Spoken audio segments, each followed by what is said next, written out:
Abigail Mercer did not weep at her father's grave. She stood straight in the Virginia mud rain, soaking through her black dress, and made herself one promise: no man would walk into that office and take what her father built. 3 days later, Nathaniel Ward arrived. He did not knock. He looked at her across the desk, curled his lip, and said the words that would start everything. "I sent for a lawyer," not his leftover daughter. If you've ever been underestimated by someone who needed you more than you needed them, stay with me. Subscribe to this channel, follow this story all the way to the end, and drop a comment telling me what city you're watching from. I want to see how far this story travels. The letter arrived on a Tuesday. Abigail Mercer knew it was trouble before she broke the seal, because trouble always came on Tuesdays, the day the postwriter cut through Harper's Crossing without stopping to exchange pleasantries, the day her father used to sit by the window with his pipe and say, "Tuesday is the day God lets the devil out to do his paperwork." Her father had been dead for 11 weeks. She broke the seal anyway. The letter was from a man named Nathaniel Ward, and it was not polite. It was not the kind of letter a man wrote when he wanted help. It was the kind of letter a man wrote when he believed the person he was writing to had no choice but to give it. "Mr. Pike, I require your presence at Ward Hall no later than the 14th of July. Bring the Callaway survey, the '09 deed registration, and any correspondence related to the Tanner boundary settlement. Come prepared to work. I do not pay lawyers to think slowly." He had not addressed it to Abigail. He had not addressed it to Mercer and Pike.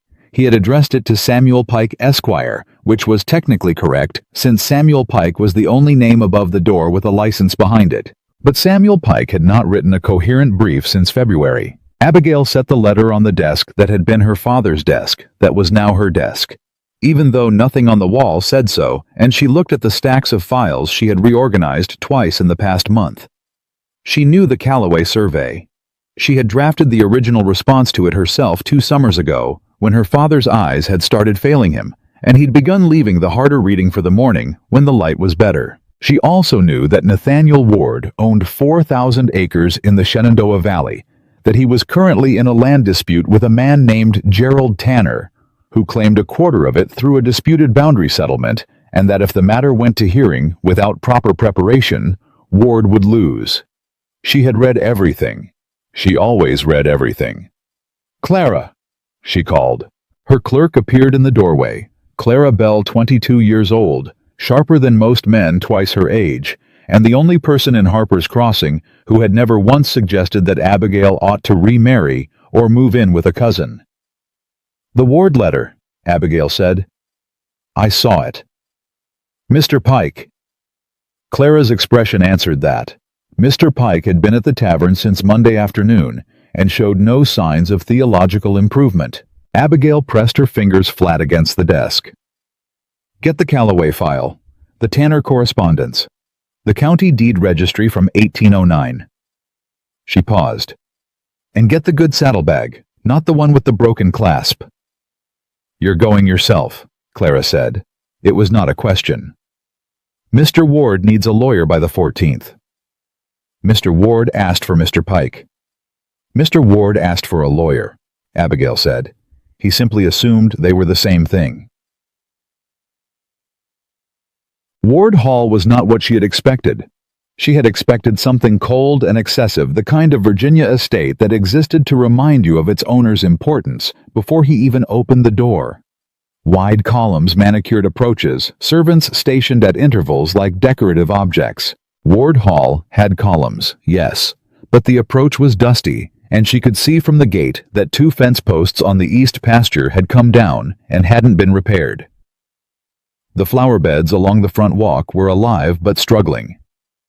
The estate had the look of a place that was being maintained by someone who understood its obligations, but could not quite afford to feel at home in them. Abigail noted all of this and said nothing. She was shown into a study by a housekeeper who looked at her the way women of a certain age looked at young women who arrived unescorted, with a wariness that was not quite disapproval, but was not quite welcome either. The study was serious. Books in real use, not decoration. Maps pinned to a board with actual marking notations on them. A desk that looked like work happened at it rather than near it.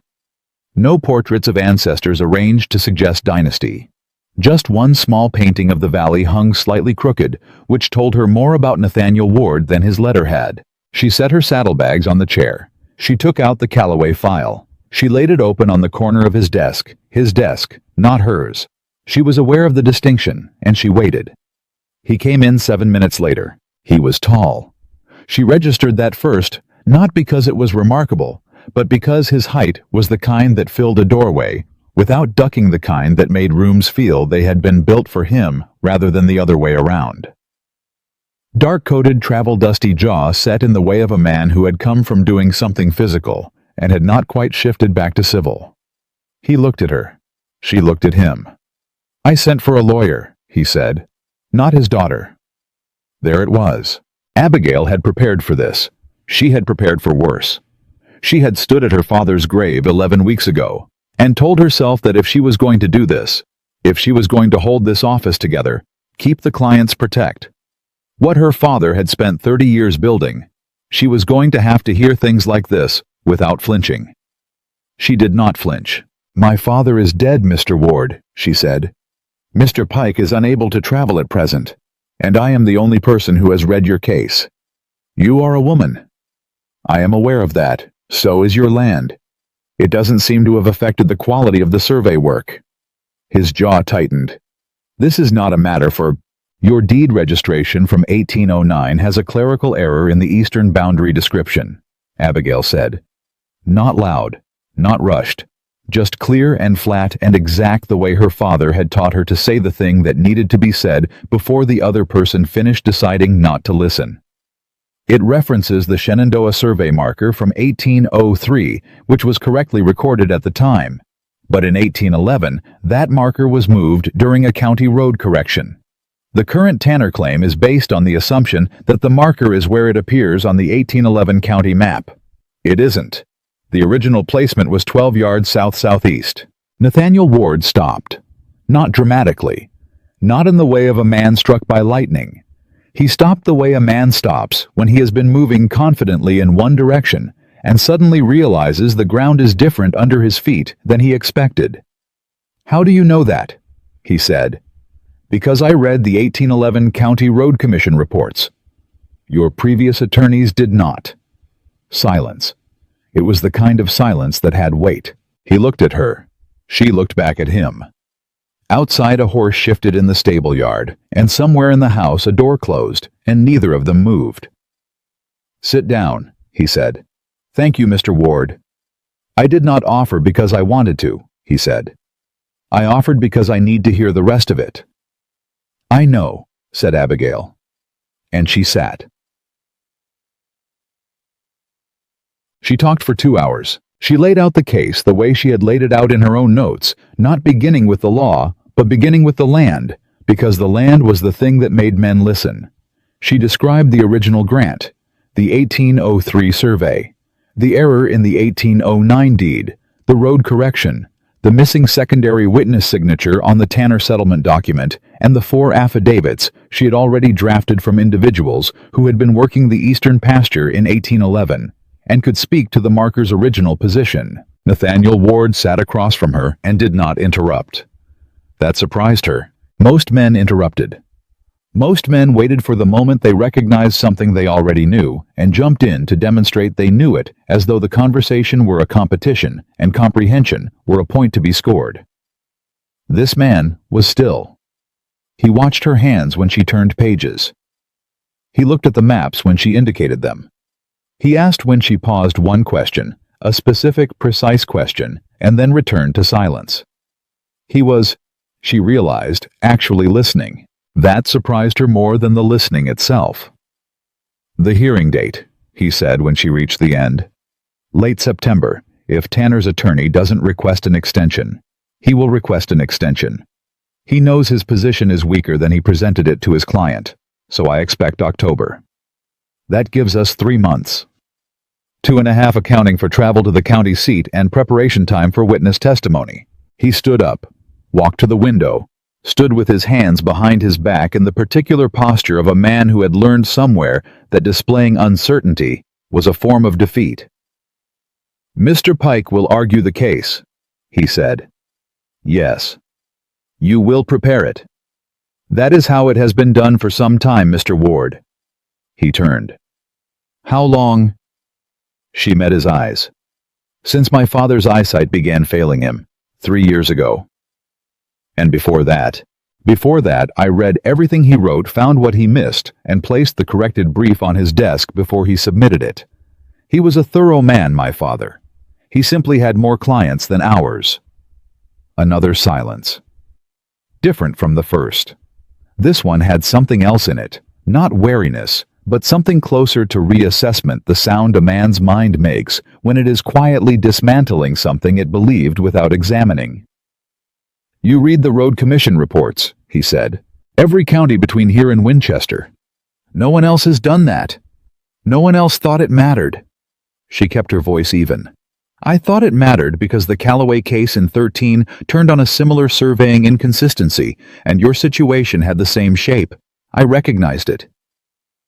He was quiet for a moment. Then, what does Pike know about this?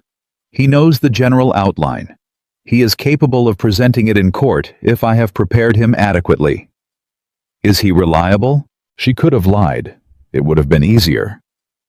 But she had made a habit of not lying about important things because important things had a way of becoming emergencies, and emergencies had no patience for prior deceptions.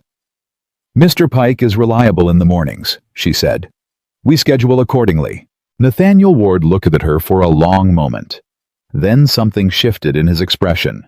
Not warmth, not yet, nothing so generous as that, but a kind of reluctant recalibration that she had seen before in men who were honest enough to revise their conclusions when the evidence required it. You will have access to the estate records, he said. I will instruct the housekeeper to prepare a working room. I will need the original deed.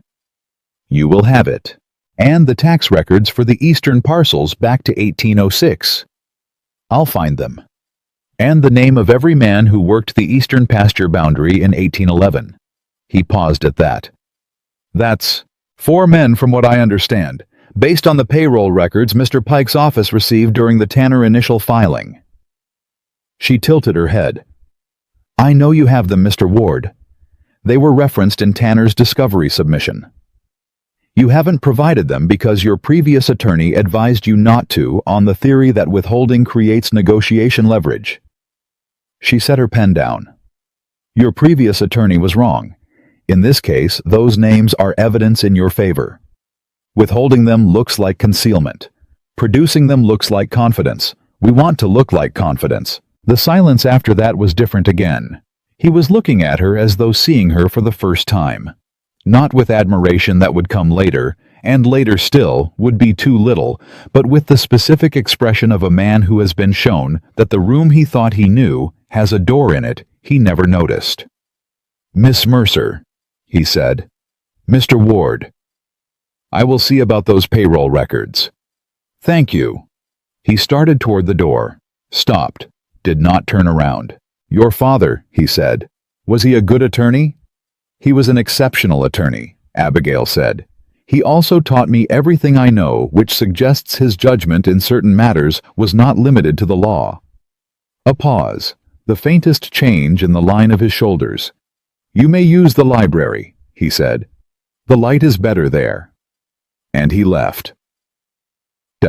She stayed 3 days on the first visit. She worked in the library, as permitted at a table near the window that faced east, and caught the morning light until 10 o'clock, which was when the summer heat made it punishing to sit near the glass, and she moved to the cooler side of the room. She did not ask for anything she didn't need. She did not make conversation with the household staff beyond what was required for basic courtesy. She kept her files ordered and replaced them at the end of each day. Nathaniel Ward came to the library twice. The first time he came to retrieve a book he needed for his own business, something agricultural. She noted a survey of Virginia crop yields, and he stood by the shelves without speaking for a moment before he said, without looking at her, The payroll records from 11 are on the desk in the study. I have marked the relevant names. Thank you, said Abigail. I also found correspondence from the County Road Commission, he said. 1810 and 1812. I don't know if it's useful. May I see it? He looked at her then. It's already in the study as well. I'll review it this afternoon. He nodded. Left. The second time it was evening after supper, and she was still working. He came in and said, "You haven't eaten." "I had something earlier." "You had bread and tea at noon." Mrs. Holt mentioned it. Abigail looked up. "Mrs. Holt monitors my meals." "Mrs. Holt monitors everything," he said without particular inflection. "It's what I pay her to do." He set something on the edge of the table, a plate covered with a cloth. "She sent this." Abigail looked at it, then at him. "Tell her thank you," she said. "Tell her yourself. She'll appreciate it more." He left again, and Abigail sat with the plate in front of her and thought for the first time in 11 weeks that something slightly unexpected had just happened. On the morning of the third day, she found the problem. She had been working through the 1812 Road Commission correspondence that Nathaniel had found cross-referencing it with the original survey when a single line in a deputy surveyor's informal note, not an official document, just a working memo, made her stop so suddenly she knocked her inkwell and had to catch it. The line read, "Per instruction of Alderman Breckett, Eastern marker, relocated 14 yards, NNE of original position to align with proposed Tanner Road cut. November 1811. See attached sketch." She stared at it. Then she read it again. Then a third time, because in her experience things that appeared to resolve a problem in your favor on the first reading often revealed themselves to be something different on the third. Not this time. This was it. This was the document that connected the marker movement to an official instruction, and the name on that instruction was an alderman, who she happened to know from the Tanner initial filing had a financial relationship with the Tanner family. He had approved a road cut. The road cut had necessitated a marker relocation. The relocation had shifted the boundary in Tanner's favor, and nobody had ever connected the sequence because nobody had read all three documents at the same time. Nobody except her. Abigail sat back in her chair. She pressed her hands flat on the table to keep them steady. Then she stood up, walked through the house to the front of the estate, and found Nathaniel Ward in the stable yard doing something with a bridle and a young bay horse that did not want to cooperate. "Mr. Ward?" He looked up. Something in her expression made him hand the bridle to the stable hand without looking at it. "What is it?" he said. "I need to show you something." He came with her. No argument, no delay. She noted this. In the library, she laid out the three documents side by side. The original survey, the 1811 Road Commission memo, and the Tanner boundary claim, and she walked him through it. He stood beside her at the table close enough that she was aware of it in a practical way, the way you were aware of proximity when something important was happening and your attention was stretched in two directions at once. He did not interrupt. When she finished, he said, "Breckett." Yes. He approved the Tanner Road. He approved the road cut. The marker relocation was a consequence documented in an informal memo that was filed in the County Road Commission records and apparently never reviewed by anyone connected to your case. And Breckett has a relation who married into the Tanner family. She looked at him. "You knew that." "I knew there was some connection. I didn't know it was relevant." "It may be relevant," she said carefully, "or it may be coincidence. I don't want to build an argument on accusation when the documentary evidence is already sufficient." She tapped the memo. "This stands on its own.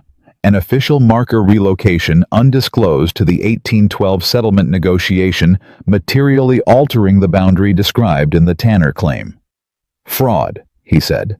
"Procedural misconduct at minimum. Possibly fraud. I would let the court characterize it." He looked at the documents, then at her. "You found this in 3 days," he said. "I knew what I was looking for. My previous attorneys had 6 months." She did not answer that. It didn't seem useful to answer it. He picked up the Road Commission memo and read it again, the whole thing slowly, the way he read everything she had come to notice without skipping. When he set it down, he said, "What do we do with this? We prepare a supplemental brief. We present it as newly discovered documentary evidence. We request that the Beckett connection be disclosed to the court as a potential conflict in the original boundary settlement negotiation. She paused. And we win. He looked at her. You're certain, he said. I am certain of the documents, she said. Courts are never certain until they are. But yes, Mr. Ward, I believe we win. He nodded. Once. The kind of nod that was not agreement but acknowledgement, the specific nod of a man who has been trained by experience, not to show relief, but in whom relief is visible anyway in the stillness of his shoulders, in the exhale that is slower than the breath before it. Miss Mercer, he said. Mr. Ward, I owe you an apology. She waited. When you arrived, he said I was... He stopped, chose a different word. I was not prepared to hear what you had to say. I made that apparent. You did. It was not... Another stop. You handled it with more grace than I deserved. Abigail looked at him for a moment. You listened, she said. Once I had said enough that listening was unavoidable, you listened. That is more than some men manage. That is a very measured compliment, Miss Mercer. I am a measured person, Mr. Ward. Something moved across his expression then. Not a smile, not quite, but its antechamber. Something that might, in a different man, in a different moment, have become one. The payroll names, he said. 2 of the 4 men still live in the county. I can send for them. Please do, said Abigail. I'd like to speak with them before the end of the month. I'll arrange it. And the Beckett connection. I'll write to my contact in Richmond. He'll know if there's more to it. Quietly, she said. I know how to be quiet, Miss Mercer. She gathered her papers. He watched her do it. Watched with the attentiveness of a man who had stopped performing inattentiveness, which was a different thing from actually paying attention, and she was aware of the difference. You'll come back, he said. It was not quite a question. I'll come back in a fortnight, she said. After I've prepared the supplemental brief, and Clara has found the 1810 commission ledger at the county records office. Your clerk. My clerk. She's capable. She found the Callaway precedent that I missed the first time I reviewed the case, Abigail said. She is more capable than she is paid for, which is a condition she shares with most intelligent women in Virginia. The antechamber of the smile again, closer this time. A fortnight, he said. A fortnight, she confirmed. And she picked up her saddlebag and she walked out through the front hall of Ward Hall, through the wide door and into the summer morning, where the air smelled like grass and the distant river, and somewhere on the east pasture a field hand was hammering at something with quiet, steady persistence. She did not let herself think about the way he had listened. She thought about the supplemental brief instead, but somewhere in the back of her mind, where she kept things she was not ready to examine, she acknowledged very quietly, very precisely, in the way she acknowledged things she was not prepared to act on, that Nathaniel Ward was not the man she had expected to find in that study, and that this was going to make everything considerably more complicated. The fortnight passed in the way that busy fortnights do not. Slowly, not quickly, but with the particular compression of time that happens when every hour contains something that matters. Abigail worked. She worked the way she always worked, which was to say completely without the performance of effort that some people required as evidence they were trying. Clara found the 1810 commission ledger on the 3rd day, wedged between 2 county property rolls in a records room that smelled of mice and old ambition, and brought it back to the office with the specific expression she wore when she had done something that would make Abigail's face change. The ledger confirmed what the road memo had suggested. Alderman Beckett had signed off on 4 separate road adjustments in that county in a 13-month span, and the Tanner Road was not the largest of them, but it was the only one that had moved a registered property boundary. Is it enough? Clara asked. It is enough to ask the question loudly in front of a judge, Abigail said. Whether the judge chooses to answer it is a different matter. And Pike. Abigail looked at the supplemental brief she had been drafting for the past 6 days. 41 pages. Every argument sourced, every document cross-referenced, every witness statement organized in the order a careful attorney would present them. "Pike can read," she said. "That's all I need from him." Clara made the sound she made when she disagreed, but had decided not to spend the energy saying so. "What?" Abigail said. "Nothing." "Clara." "I just think," Clara said carefully, "that you are writing a brief that requires someone exceptional to deliver it. And Mr. Pike is not in the mornings or otherwise exceptional." Abigail was quiet for a moment. "Then I will write it so clearly that exceptional is not required." "Can you do that?" "I have been doing it for 3 years." She went back to the brief. Clara went back to her ledger. Outside the office window, Harper's Crossing went about its summer business, and if anyone noticed the light in Mercer and Pike burning past 10 o'clock every evening, nobody thought enough of it to mention it. She arrived at Ward Hall on a Thursday, the 15th day, after her first visit, carrying the supplemental brief in the good saddlebag and the 1810 commission ledger wrapped in oilcloth. The housekeeper, Mrs. Holt, opened the door before she knocked. "He's in the library," Mrs. Holt said. "He's been in the library since breakfast." Abigail noted the significance of this without commenting on it. "Thank you, Mrs. Holt. I'll bring tea." "That's very kind." Mrs. Holt looked at her with the slightly softened expression she had been developing over the course of Abigail's first visit, the look of a woman who had made a provisional judgment and was revising it without wanting to admit the revision. "He doesn't eat when he's working," she said, "in case you wondered." "I'll keep that in mind," Abigail said. She went to the library.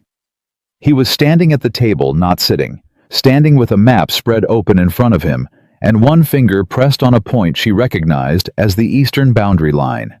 He looked up when she came in, and something in his face shifted in the particular way of a man who had been waiting without admitting he was waiting. "You're early," he said. "I'm precisely on time, Mr. Ward." "You said a fortnight. It's been 15 days. "A fortnight is 14 days, she said. "I gave you 1 extra." He looked at her for a moment, then without quite smiling, "I found something."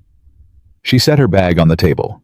"Show me." He had found a letter, not in the estate records, but in a box of his father's personal correspondence that he had pulled down from a storage room on the 2nd floor, because something she had said on her first visit about the Beckett family connection had reminded him of something his father had written once years ago in a letter that he had read once and not thought about again. The letter was dated 1808. It was from the elder Nathaniel Ward to his attorney at the time, not Samuel Pike's father, a different man, and it described in the blunt and unhurried language of a man who expected to be believed a conversation he had witnessed at a county commissioner's dinner in which Alderman Beckett had expressed a very specific interest in the land east of the Ward boundary line. A personal interest. "He wanted to buy it," Nathaniel said. "My father declined to sell." This letter was his record of the conversation in case it became relevant. Abigail read it again. "Your father was a careful man. He was suspicious of everyone." A pause. "He was frequently right. This establishes prior intent," she said slowly, thinking as she spoke. "It doesn't prove misconduct in 1811, but it shows that Beckett had a financial reason to want that boundary moved years before he approved the road cut. A court would find that relevant." "I thought as much." He watched her. "Is it enough, combined with the ledger and the memo?" She set the letter down. "Mr. Ward, if we present these 3 documents in the correct sequence, Tanner's attorney will be spending the second half of the hearing trying to explain his client's surveyor rather than arguing the boundary." Something moved in his expression, then, not relief, not precisely, but the slight depressurization of a man who had been holding something very tight for a very long time. "Good," he said, quietly. "Sit down," she said. "I have 41 pages to walk you through, and tea is coming." He sat, and for the first time since she had arrived at Ward Hall, he did so without the posture of a man braced for combat. They worked through the morning and into the afternoon. This was different from the first visit. On the first visit, she had been demonstrating her capability to a man who had not yet decided whether she had any. Now the dynamic had shifted, not all the way, not into equality, because that was not the world they lived in. And she was not naive enough to pretend otherwise, but enough that when she made a point, he did not wait to see if it would collapse before responding to it. He responded to it directly. He pushed back when he disagreed. He was wrong twice, and she told him so, and he absorbed it without performance. This was what she had always wanted from a client. Not deference.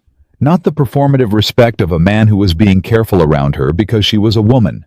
Just the functional exchange of people trying to solve the same problem. She told herself that was all it was. She almost believed it. "The tenant families," she said around 2 in the afternoon. "You said there were 7 families on the eastern parcels." 8, he said. "The Hollises moved out in April." "Why?" A pause. "Because my letter of notification about the potential boundary dispute was not carefully written." She looked at him. "I told them the situation was uncertain," he said. "I should have told them I intended to resolve it in their favor. There is a difference between those two things." "There is a very large difference," she said. "What happened to them?" "They found a place 3 miles south. I arranged for them to have assistance with the move." He said this without looking at her, which told her more than if he had. "You paid for it," she said. "It was my fault they left." She was quiet for a moment. Then, "The other 7 families. Will they testify?" "If I ask them to." "You should ask them." A landowner with 7 tenant families willing to testify on his behalf looks like a man who treats his people fairly. She paused. "Are you that man?"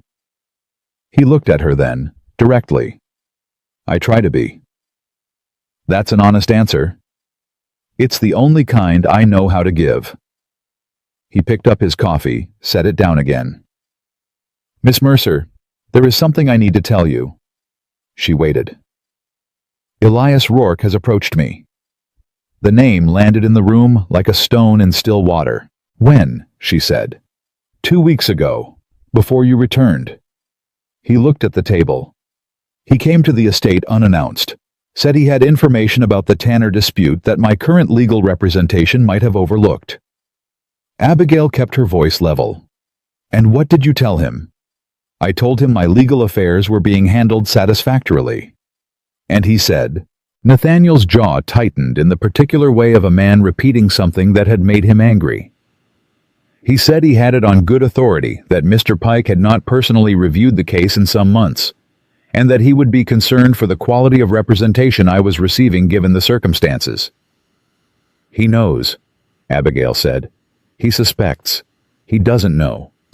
He knows enough." She folded her hands on the table. "Elias Rourke has been trying to take the estate practice from Mr. Pike for 4 years. He's made 3 formal approaches and been declined each time. If he's come to you directly, he wants the case. He wants more than the case." She chose her next words carefully. "Mr. Rourke does not like things he cannot categorize. He has built his career on a particular version of how law is practiced in this county. I do not fit into that version." Nathaniel looked at her steadily. "What does that mean?" "It means that if he exposes my involvement in your case, he destroys 2 things at once. He takes your case, and he removes me from the practice of law permanently by making it impossible for any client to engage Mercer and Pike without risking association with a scandal." The word sat between them. "Scandal," Nathaniel repeated.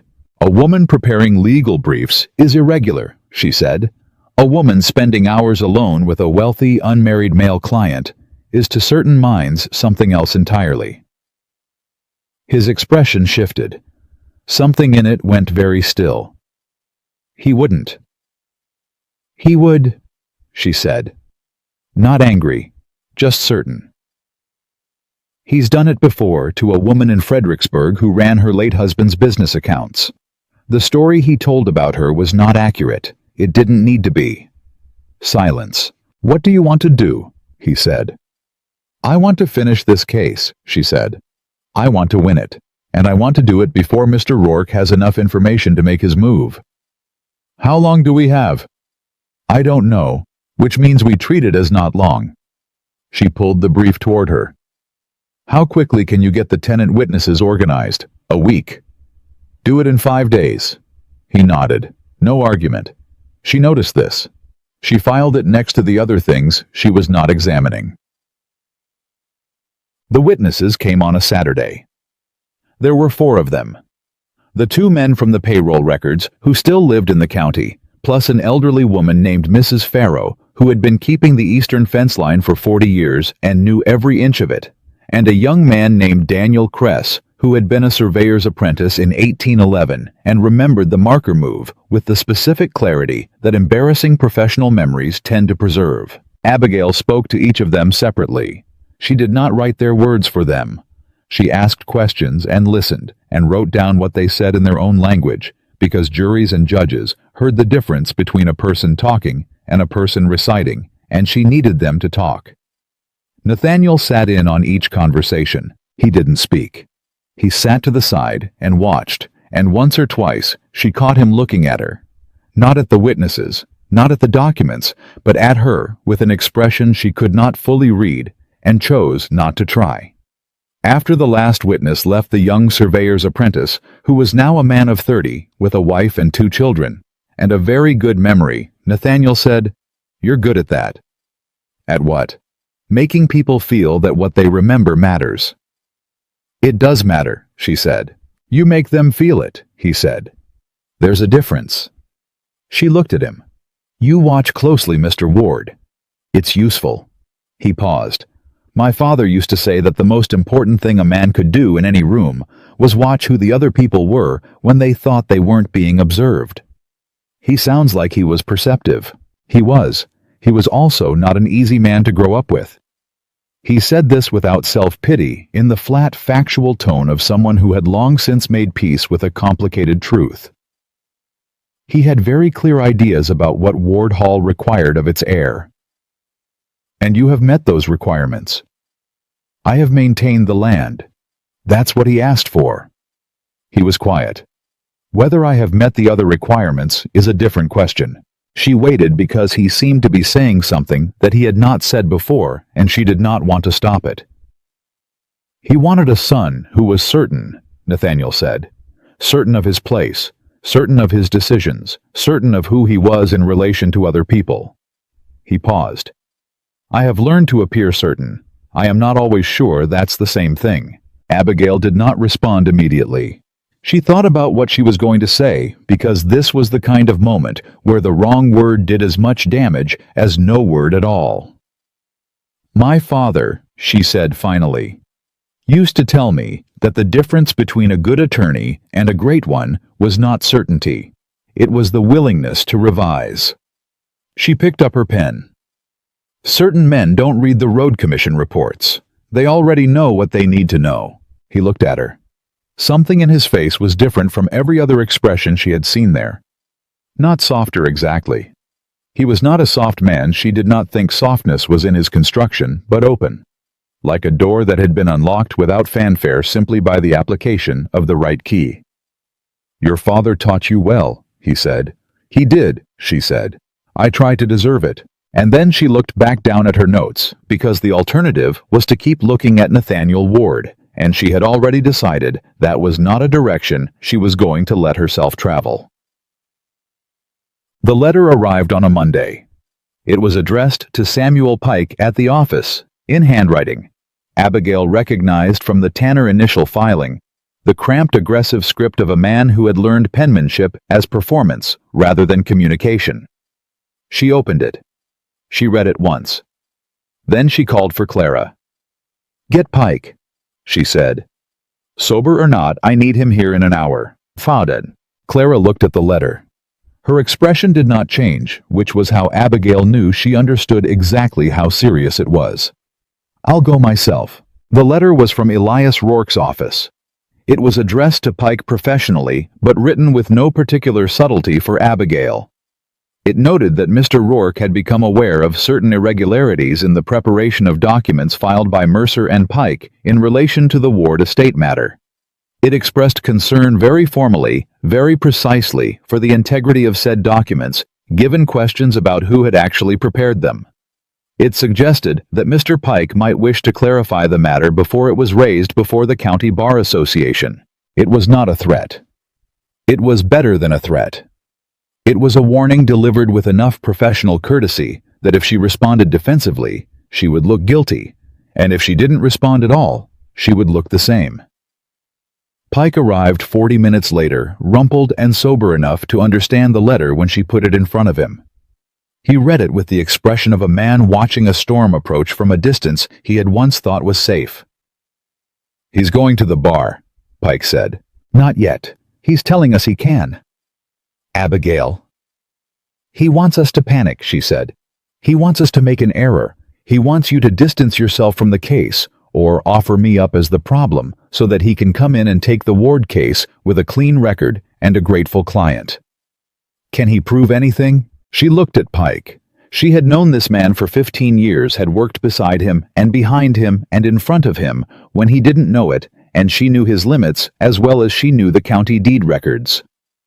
"He can create enough uncertainty to damage both of us," she said. "The question is, what we do before he does." "What do we do?" "We win the case," she said, quickly and completely. "We win it so clearly that there is no room for any subsequent argument about the quality of its preparation. A man does not challenge the methods of the attorney who just saved 4,000 acres from a fraudulent boundary claim." "The hearing is in October. Then we make it September," she said. "We file a motion requesting an earlier date on the grounds of newly discovered evidence." She set the Breckett letter on the desk in front of him. "This is the reason." Pike looked at it, read it, looked at the Road Commission memo, looked at the 1810 ledger. And for a moment, just a moment, she saw the man he had been before fatigue and grief and too many afternoons in the tavern had worn his edges smooth. "She's good work," he said, not meaning Abigail, meaning the brief. "Yes," she said. "It is." "I can argue this," he said. "I know you can." "In the mornings." "I know," she said. "I will schedule the hearing for morning." He looked at her, then the real look, the one that didn't have the comfortable fog of habit over it. "I'm sorry," he said, "that I have let you carry this the way you have." She held his gaze. "Don't apologize. Win." He nodded. And when he left, she sat back in her chair and looked at the letter from Elias Rourke and thought about time and about Nathaniel Ward reading the Road Commission memo with 2 fingers pressed on the boundary line, and about the way he had said, "I try to be," when she asked if he was a fair man. She sent a rider to Ward Hall the next morning. The message was brief: motion for early hearing filed Tuesday. Rourke has moved. We proceed as discussed. The reply came by midday. It was also brief: understood. Whatever you need. And below that, in different handwriting from his usual slightly less controlled. Like a man who had written quickly without thinking. "I trust your judgment. Miss Mercer?" Without qualification. She read it twice. Then she put it in the file with everything else. Clara, who was pretending to organize papers on the other side of the room, said without looking up, "Good news." "Progress," Abigail said. "That's not what I asked." "It's what I'm answering," said Abigail. And she opened the brief to page 37 and went back to work, and did not allow herself to think about the handwriting, or the slight change in it, or what it might mean to receive a note from a man like Nathaniel Ward that contained the word trust without any condition attached to it. She almost managed it. Almost. The motion for an early hearing was granted on a Friday. Abigail found out from Clara, who had gone to the courthouse herself, because Abigail had 3 witness statements to finalize and could not afford the half-day the trip would cost her. Clara came back with the official notice and set it on the desk without a word, and waited while Abigail read it. September the 9th.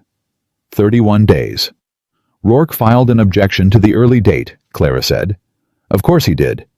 The judge denied it. Abigail set the notice down. 31 days.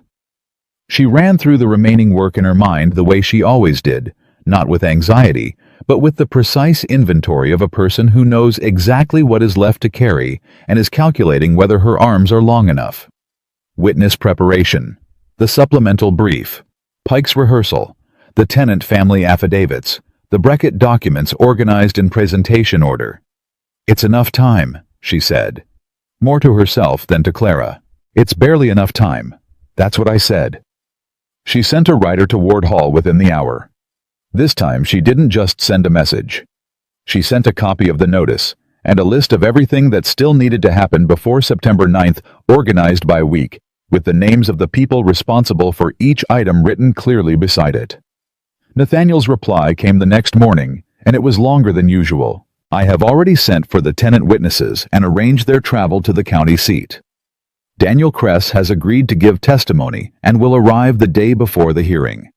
I have spoken to my contact in Richmond. He confirms Beckett sold a portion of land adjacent to the eastern boundary to a Tanner cousin in 1813, 2 years after the road correction. I did not tell you because I was not certain of its relevance. I believe it is relevant.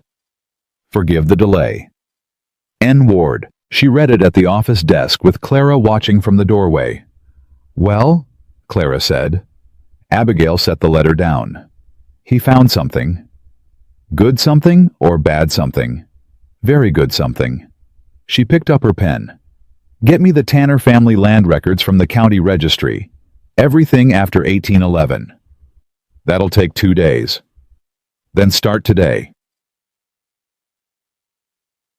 Mrs. Lydia Ashford's invitation arrived on a Tuesday 8 days before the hearing. It was addressed to Mr. Samuel Pike and guest, which was the polite fiction that allowed a woman in Abigail's position to attend a gathering she had no formal standing to attend.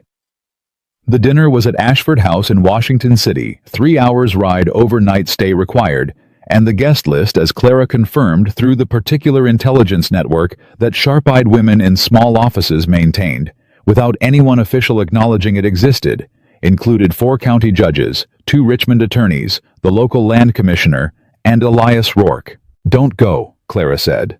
"I have to go." "Abigail. Rourke is going to make his move whether I'm there or not," she said. "If I'm not there, he makes it to a room full of people without anyone to answer him. If I'm there, if you're there, he makes it to your face." "Yes," she said. "Which means I can answer." Clara pressed her lips together. "And Pike? Pike will attend, sober. I will see to it personally." She sent a note to Nathaniel the same afternoon.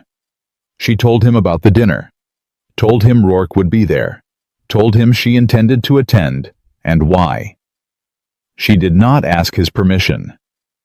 She told him what she was going to do, and why she had decided it was necessary, because that was how she communicated with him now, directly without performance, the way she communicated with Clara, and with the witnesses, and with her own reflection when she was working something through. She half expected him to tell her not to go. He didn't. His reply came that evening. "I will be there. Mrs. Ashford extended an invitation last week. I had not decided whether to accept. I will accept. N.W." And below that, the same slightly different handwriting from before. "You will not be in that room alone." She put that one in the file too. She was building quite a collection. The dinner was on a Thursday. Ashford House was the kind of place that had been built specifically to make people aware of the distance between themselves and their host, not unpleasantly, not with vulgarity, but with the smooth and relentless efficiency of a room that knew its own importance. Crystal, silver, candles at intervals precise enough to suggest they had been measured. Mrs. Lydia Ashford herself, 62 years old, and built like a woman who had decided at 40 that she would henceforth be formidable, and had not revisited the question since. She greeted Abigail at the door with a smile that was professional and warm in equal measure. "Miss Mercer, how lovely." She said it the way people said things they had prepared in advance, which told Abigail that someone had warned her, which meant someone had been talking. "Mrs. Ashford," Abigail said, "thank you for the invitation. Mr. Pike speaks very highly of your assistance to his practice. He's very generous," Abigail said, and moved into the room. Pike was already there, remarkably upright in a coat that Clara had pressed, and a manner that suggested he had taken the evening seriously. He caught Abigail's eye from across the room and gave a small nod that communicated adequately that he was present and functioning. Rourke was by the fireplace. He was a compact man. Elias Rourke, not tall, but built with the particular density of someone who had decided early that physical presence was a form of argument and had been cultivating it ever since. He had a lawyer's face arranged for whatever the situation required. When he saw Abigail, his expression did not change at all, which was more informative than if it had. Nathaniel arrived 12 minutes after Abigail. She knew when he entered because the room shifted slightly, the particular atmospheric adjustment that a room full of socially attentive people makes when someone significant comes in. She did not turn to look immediately. She waited until she heard his voice in conversation with their host, and then she let herself turn, and he was across the room in a dark coat speaking to Mrs. Ashford with the controlled politeness of a man who understood the rules of these gatherings and played by them without enjoying them. He found her eyes across the room. He did not smile. He gave the smallest nod, the same nod he had given her in the library when she had said something that satisfied him, the specific acknowledgement of a man who communicated in economies. She returned it. Then she went back to the conversation she had been in with a county land commissioner who was very interested in discussing crop rotation, and she kept half her attention on Rourke for the rest of the first hour. He was working the room. Not aggressively, too experienced for that, but systematically. Moving from conversation to conversation, spending the right amount of time at each, leaving behind what she suspected was a careful deposit of suggestion. She could not hear what he said. She could read the faces of the people he said it to. Two of them glanced at her after he moved on. The dinner itself was orderly and well executed, and lasted too long as dinners at Ashford House were reputed to do. Abigail sat between the land commissioner and a young attorney from Richmond who was intelligent but not yet interesting. Nathaniel sat across the table and 3 places down. She was aware of him, the way she was aware of things that mattered, with the peripheral attention she gave to things she needed to track without appearing to track them. Rourke sat at the far end. He waited until dessert was nearly finished. Then he said to the table generally, in the pleasant conversational tone of a man raising something mildly curious, "I understand the Ward Estate hearing has been moved to September. Quite a bit of pressure on Mercer and Pike, I'd imagine." The table's attention reorganized itself. It was subtle, but Abigail felt it the way every person in the room recalibrated the conversation towards something they collectively sensed was more interesting than it appeared. "Mr. Pike has prepared thoroughly," she said. "Even, not defensive. I'm sure he has." Rourke's tone was warm, concerned even. "It's an ambitious case. The supplemental evidence particularly quite sophisticated for a practice of that size." He paused. "I do wonder, though, how Mr. Pike has managed to review and prepare such a volume of material, given that I understand he has not been entirely well these past several months." Silence. Not total silence. The kind of silence that happens in a crowded room when everyone stops pretending to have another conversation. "Mr. Pike's health is his own business," Abigail said. Of course it is." Rourke smiled. "I only mention it because several of us at the bar have been concerned about the quality of representation that certain clients may be receiving when the practicing attorney is indisposed." He looked at her directly then, for the first time, with the specific aim of a man firing something he had been loading for a long time. "I wonder, Miss Mercer, as Mr. Pike's assistant, can you speak to how the Ward brief was prepared? Who authored the primary arguments?" Every face at the table turned toward her. She felt the weight of it, not pressure exactly, but presence, the way a room becomes heavier when the people in it are paying real attention. She looked at Rourke. He looked back at her with the benign expression of a man who believed he had just asked an innocent question. "The brief was prepared by Mercer and Pike," she said, "as all our documents are." "Yes, but specifically—" "I have answered your question, Mr. Rourke." "You've answered a question," he said pleasantly. "Not the one I asked." Pike started to speak. She felt it before she heard it, the slight shift in his posture, the intake of breath. She looked at him once. He stopped.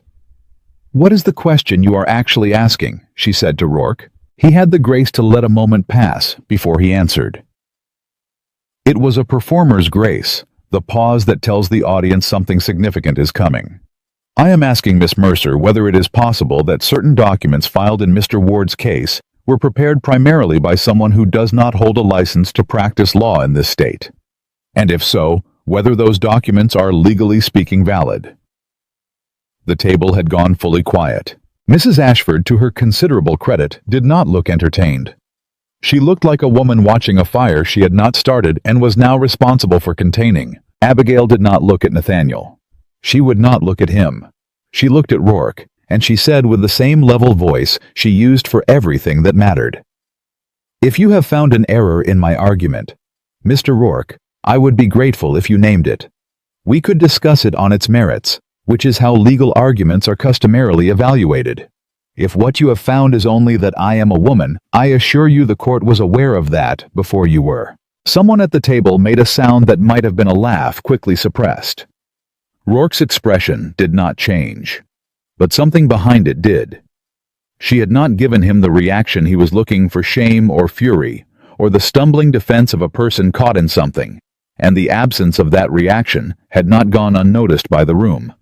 "I have no objection to Miss Mercer's intelligence," he said. "My concern is with the law." "Then bring your concern to the court on September 9th, she said. "I will be there." Another pause, different from the first. The room's attention had shifted again, not away from her, but differently toward her, with the particular recalibration of people who had expected something to collapse and found it standing. Mrs. Ashford said in the smooth, professional tone of a woman who had been managing rooms for 40 years, "I believe there is coffee in the parlor." The dinner table began to reassemble itself into motion. Chairs pushed back. Conversations restarted. Rourke held Abigail's gaze for one moment longer than was comfortable, and then he turned to the man beside him and said something that made the man nod, and he was done. For now. Abigail picked up her water glass and drank from it, and did not allow her hand to shake. She almost managed that too. Nathaniel was beside her before she reached the parlor door. He did not touch her. He simply appeared at her side, the way large, quiet men appear when they have decided something, and said in a voice low enough for only her to hear, "You should have let me answer him." "No," she said. "I shouldn't have." "Abigail." It was the first time he had used her given name. They both noticed it. He did not correct it. She did not comment on it. "If you had answered him," she said, keeping her voice equally low and equally calm, "he wins. He makes it about you defending me, which confirms every implication he just made. I answer him, and it is what it actually is, an attorney responding to a challenge." "You are not an attorney," he said, "not officially." "Tonight I was," she said. The room heard it. He looked at her.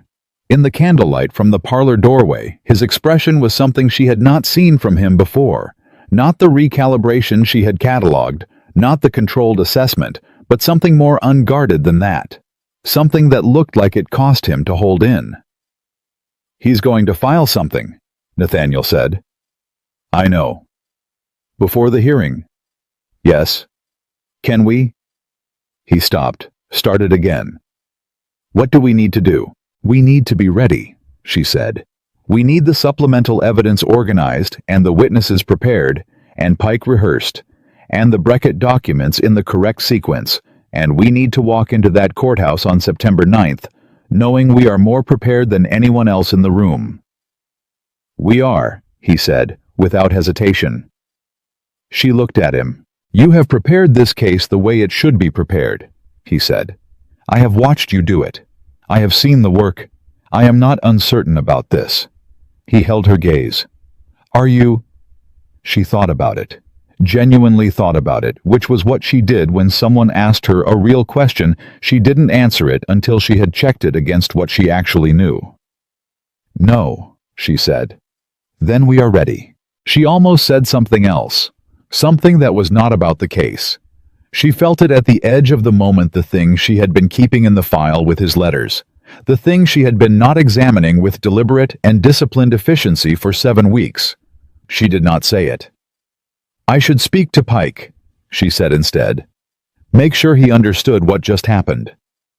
Miss Mercer. She stopped. What Rourke said, Nathaniel said. His jaw was tight. About private meetings, the implication of it.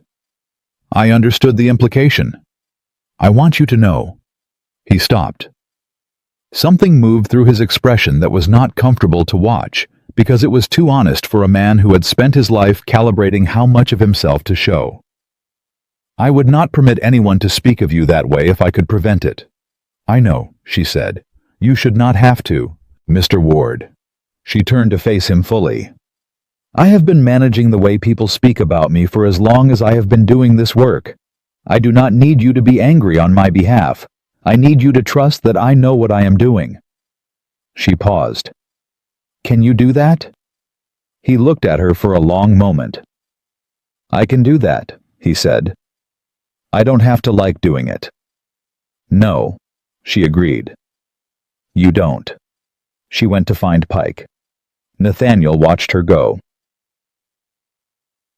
Rourke filed his challenge 3 days later. It was not technically a complaint against Abigail. She held no license, and therefore could not formally be complained against.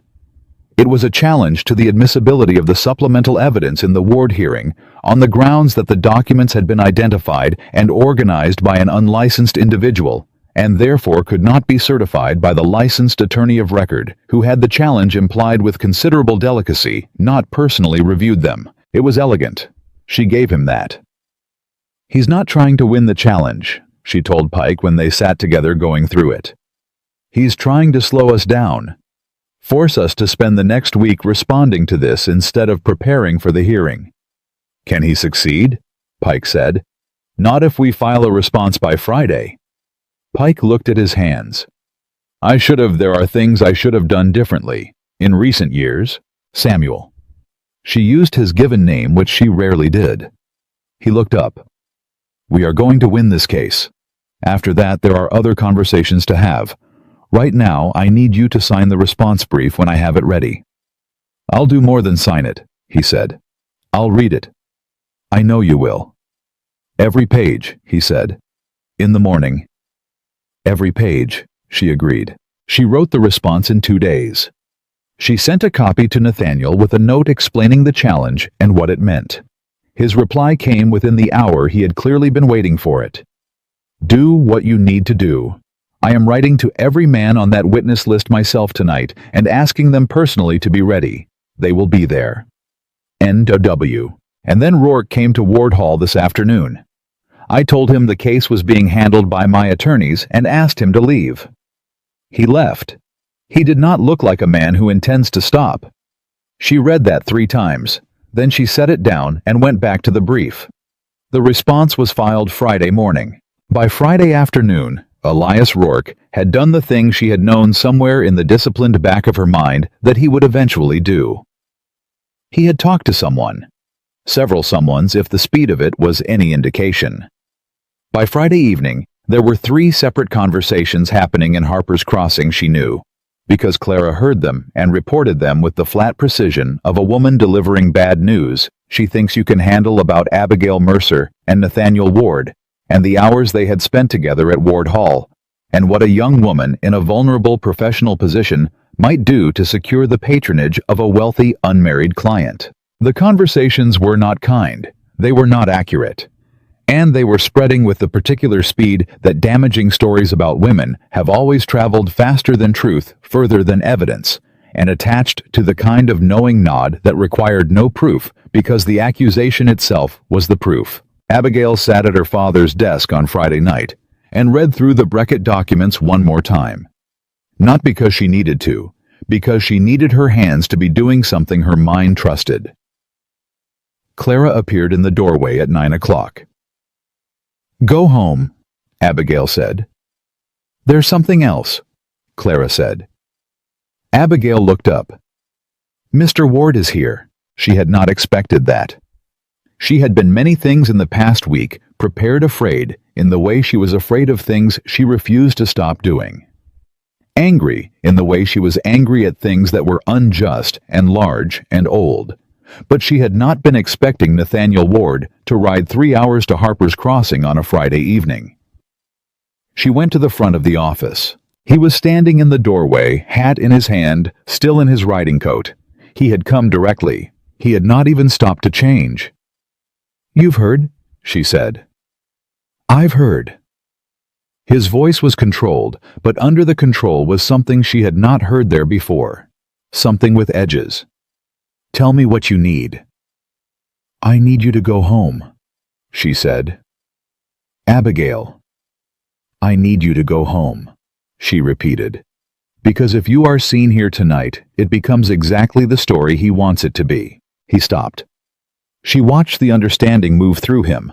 Not slow, not resistant, but with the particular pain of a man who has recognized that the action he most wants to take is the one he cannot take. "There has to be something," he started. "There is something," she said. "You testify clearly on September 9th. You introduce me to the court as the document keeper of Mercer and Pike, and you do it without apology. You answer every question Rourke puts to you with the truth. That is what you can do." He was quiet for a moment. The kind of quiet that had weight in it, the weight of something he was deciding.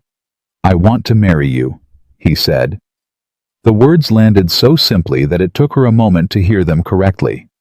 "Mr. Ward, not as not for the reason you're thinking," he said. "Or not only. If you were my wife, Rourke couldn't touch you. No one could say these things. Your position would be protected," she said. "By yours." Yes. She looked at him.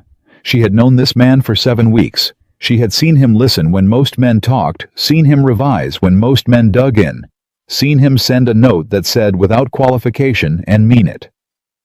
She had put his letters in a file she was not examining, and worked very hard not to think about the handwriting. She looked at him, and she said with the evenness that was not coldness, she needed him to understand that it was not coldness, "I will not marry a man to make my work respectable."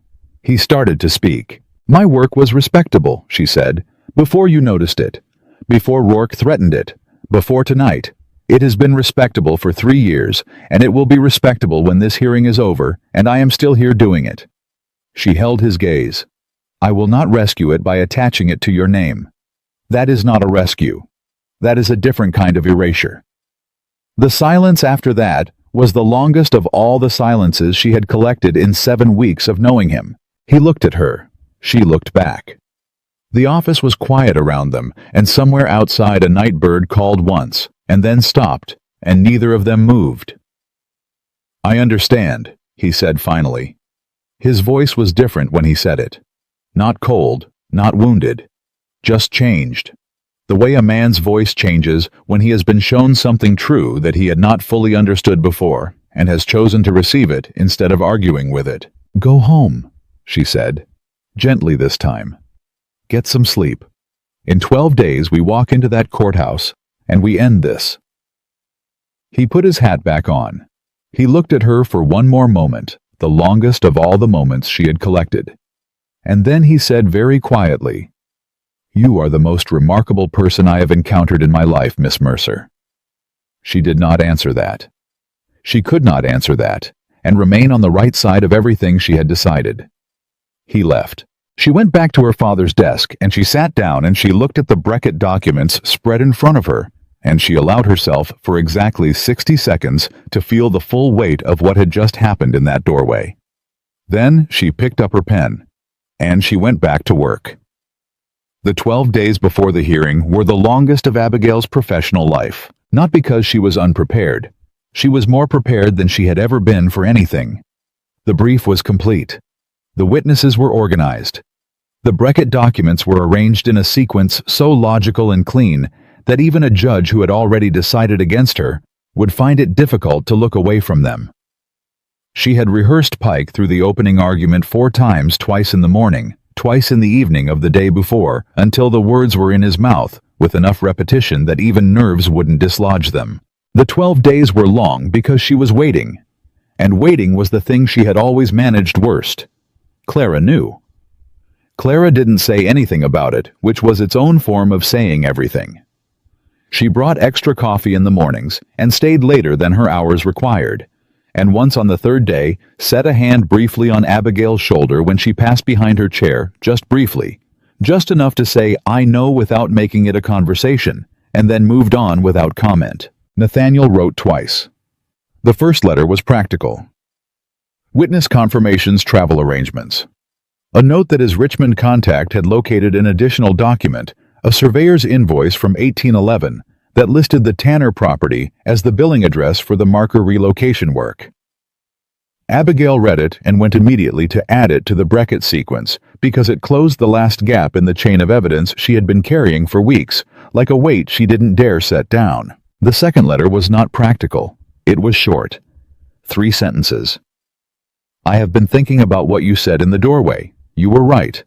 I wanted you to know I understand why, not just that you said it, but why it was the only thing you could say." She read it at her desk on a Thursday evening, with the office empty and the summer heat finally breaking through the window into something that felt almost like autumn. She read it once. Then she folded it with the same crease as the others and put it in the file. Then she sat for a moment and let herself feel briefly and completely the thing she had been putting in that file and not examining. Then she closed the file, and she went back to the brief.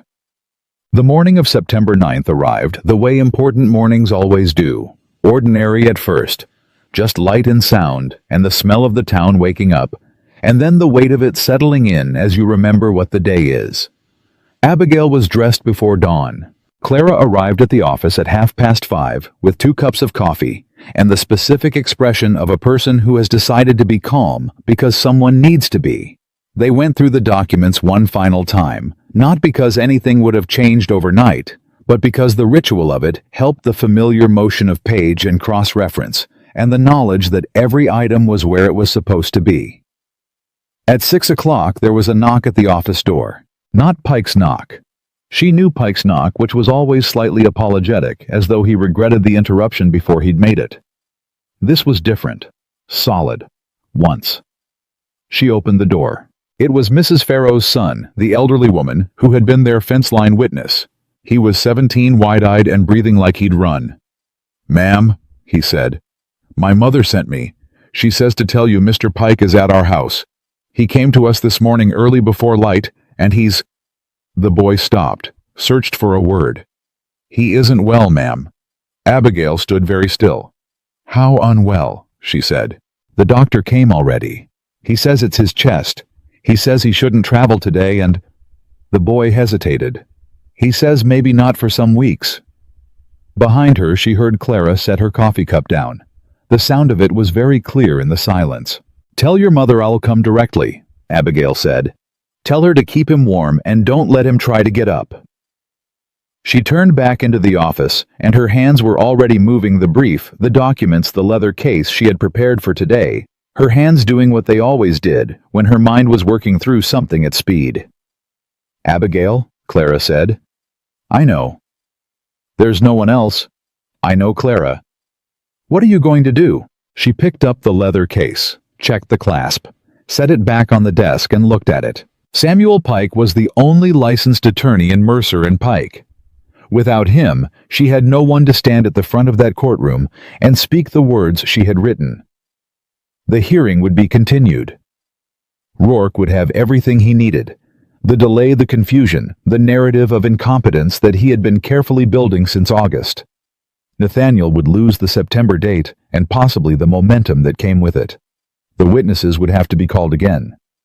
The Beckett documents would sit unused for God knew how many additional weeks, while Rourke found another angle to attack from. She thought about all of this in approximately 4 seconds. Then she stopped thinking about what she couldn't do and started thinking about what she could. "Send a rider to Ward Hall," she said. "Tell Mr. Ward what has happened, and tell him to meet me at the courthouse at 9. That's 2 hours from now." "He's a fast rider," she said. "He'll make it. And you?" She picked up the leather case. "I'm going to go check on Pike," she said. "And then I'm going to the courthouse." Pike was in poor shape. He was conscious and coherent, and deeply, genuinely miserable about it. The specific misery of a man who has spent years falling short of things, and has finally fallen short of the one that mattered. He was sitting up in Mrs. Farrow's guest bed when Abigail arrived, and he looked at her with the expression of a man who expected and perhaps felt he deserved recrimination. She didn't give it to him. "How is your breathing?" she said. "Labored," he said. "But steady." "The doctor says—" "I heard what the doctor said." She sat in the chair beside the bed. "Samuel, I need to ask you something." "Anything." "Is there anything at all in that brief that you cannot stand behind? Any argument you cannot honestly say you have reviewed and believe is sound?" He looked at her, really looked the way he used to look before the years had put a film over things. "I read every page," he said, "like I said I would. And it's the finest legal work I have seen produced in this county in 30 years. He paused. "Including anything I have ever written." She held his gaze. "Then if someone asks whether this case was prepared by Mercer and Pike, you can say yes in full conscience." "I can say yes in full conscience," he said. "Good," she said. She stood. She picked up her case. "Rest. I'll come tell you how it went." "Abigail." His voice stopped her at the door. "What are you going to do?" She turned. "I'm going to do what you trained me to do," she said, "even if you don't entirely remember doing it." Something crossed his face, something old and honest, and she thought proud. She left before it made her eyes sting. The courthouse in Hanover County was a modest building for the weight of things that happened in it. Abigail had been inside it twice once, to file documents once, to observe a boundary hearing she had researched but had not argued. Both times she had sat in the observers section, the place where people with no official standing sat and watched the official business happen. She was not planning to sit there today. Nathaniel arrived at 8:47. She knew because she was standing in the corridor outside the main hearing room when she heard his boots on the wooden floor. She had come to know that sound, the specific rhythm of a man who walked like he meant it. He came around the corner and stopped when he saw her, and he took in the leather case and the absence of Pike in one glance. "Where is he?" Nathaniel said. "He's not coming," she said. "His chest." A pause. "How bad?" "Bad enough." She looked at him directly. "I need to tell you what I'm going to do, and I need you to decide now if you can support it." "Tell me." "I cannot plead as an attorney," she said. "I have no license, and I will not pretend to one. But I am the document keeper of Mercer and Pike, and as such, I have the right to present the records of this case to the court for verification. I am going to ask the judge to allow me to do exactly that." She paused. "Rourke will object. The judge may decline. If he declines, we request a continuance, and we fight that battle another day. But if he allows it—" "You argue the case," Nathaniel said. "I present the documents and explain their meaning," she said carefully. "There is a distinction." He looked at her for a long moment. The corridor was quiet around them. The hearing wasn't scheduled to begin for another 13 minutes, and the room beyond the door was still gathering itself into official order. "What do you need from me?" he said. "I need you to introduce me to the court," she said.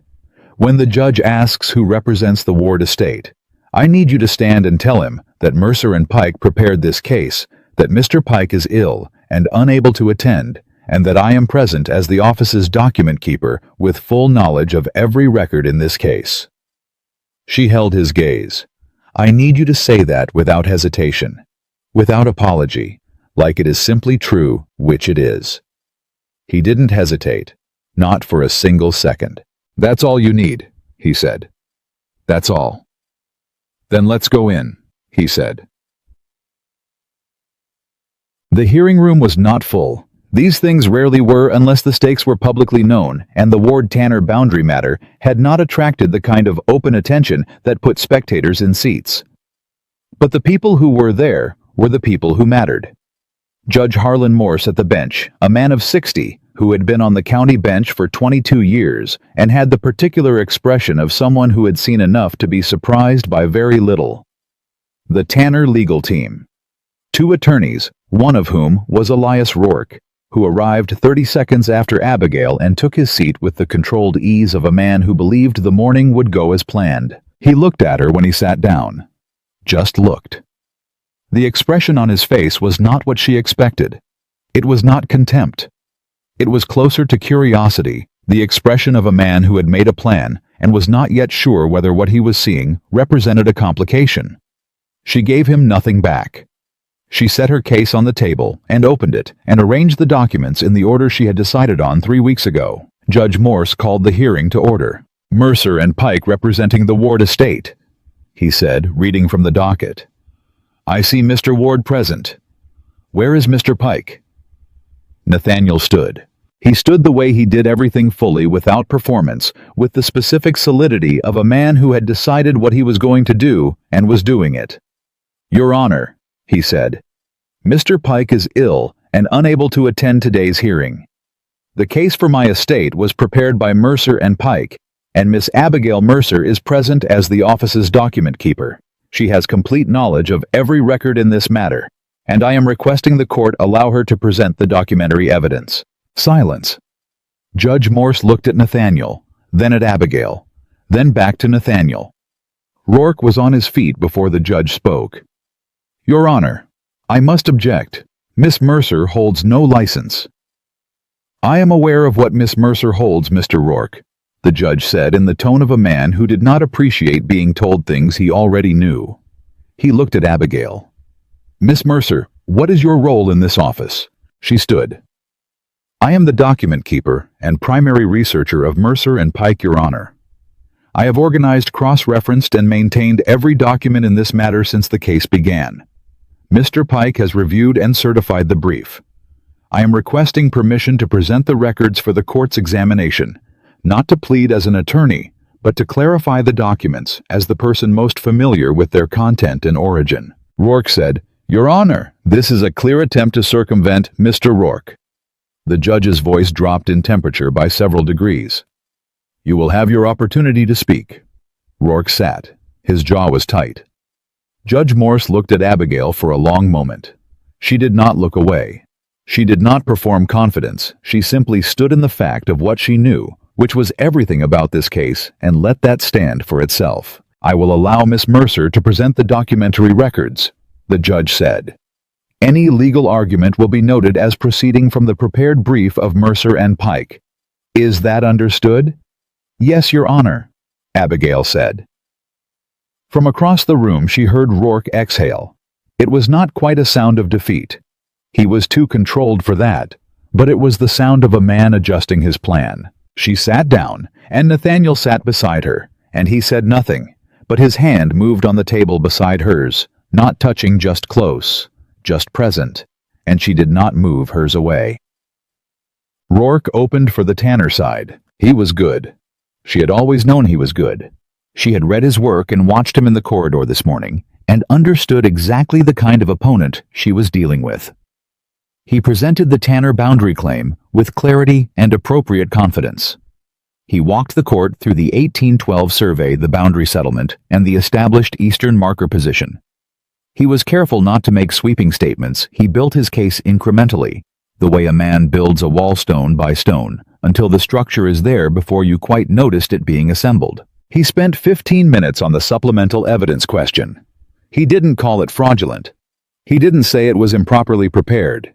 He said with great professional delicacy that the provenance of certain newly submitted documents was unclear, that the licensed attorney responsible for their submission had not been present to certify them in open court, and that the court might wish to view them with appropriate caution.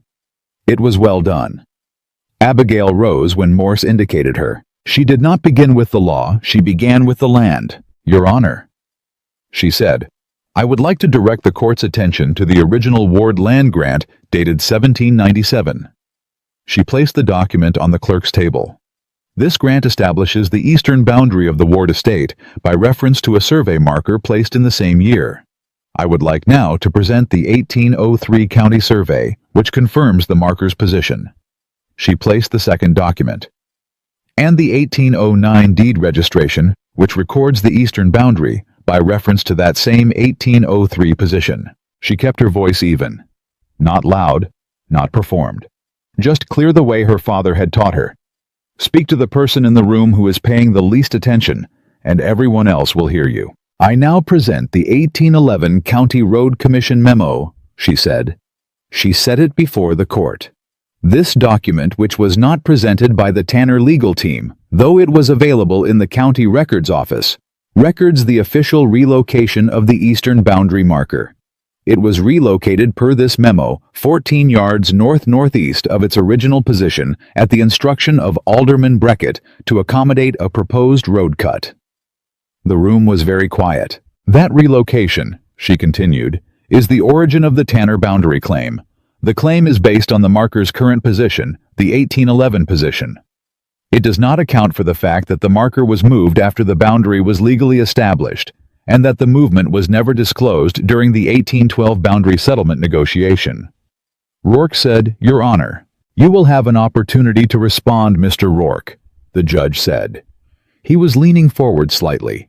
He had the look of a man who had been prepared for a routine morning and was finding it considerably more interesting than expected. Abigail set the Breckett letter on the clerk's table. This letter, dated 1808, is from the late Mr. Elias Ward, Nathaniel Ward's father, to his attorney of that time. It records a conversation in which Alderman Breckett expressed a personal financial interest in acquiring the land east of the Ward boundary. That request was declined. She paused. One beat. Exactly one. 3 years later, Alderman Breckett approved the road cut that moved the boundary marker in the direction that would benefit the family he had previously sought to purchase the land from. She let it sit there. She did not characterize it. She did not call it fraud or corruption or conspiracy. She set the documents in front of the court and let the sequence speak for itself, which was the most powerful argument she knew. The argument that required nothing from her except arrangement. Finally, she said, I present an invoice from the surveyor who performed the 1811 marker relocation. She set the last document down. This invoice was billed to the Tanner property address. The courtroom made a sound. Not loud, just the collective adjustment of people who have just understood something. Judge Morse picked up the invoice. He read it. He set it down. He looked at the Tanner attorneys with an expression that in 37 years of legal practice on both sides of the bench, Abigail would later describe as the most eloquent silence she had ever witnessed. Rourke stood.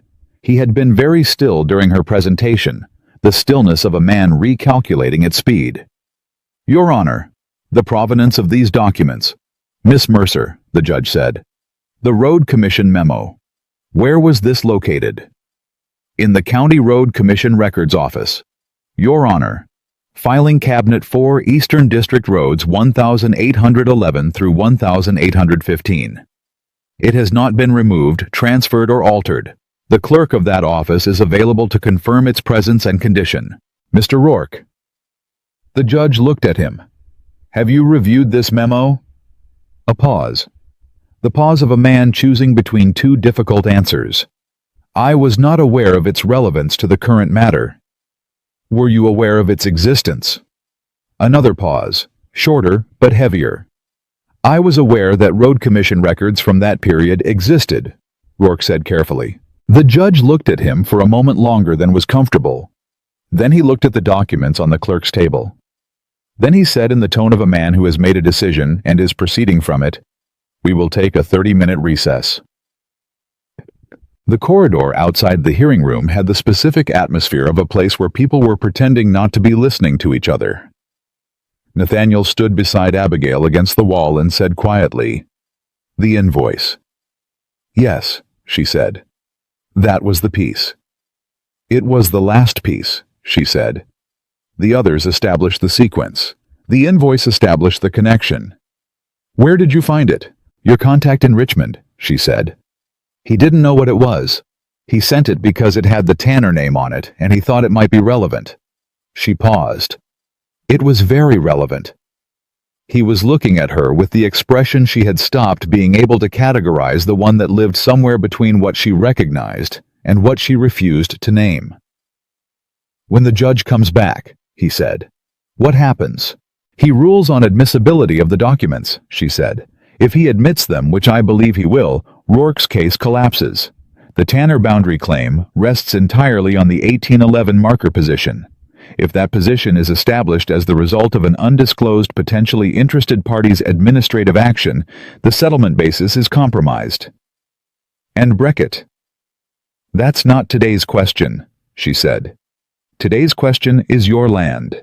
He was quiet. Then, Abigail, what you did in there? Don't, she said, gently. I'm going to say it anyway. He looked at her directly. What you did in there was the finest piece of legal work I have ever seen, and I have been in courtrooms with some very capable attorneys. She looked at the floor for a moment, then back at him. Wait until he rules, she said. I'm not waiting until he rules, Nathaniel said. I know what I saw. The door to the hearing room opened. The court clerk appeared. Judge Morse is ready to resume. They went back in. The ruling took 11 minutes. Judge Morse admitted every document, every single one. He did it with a precision that left no interpretive room.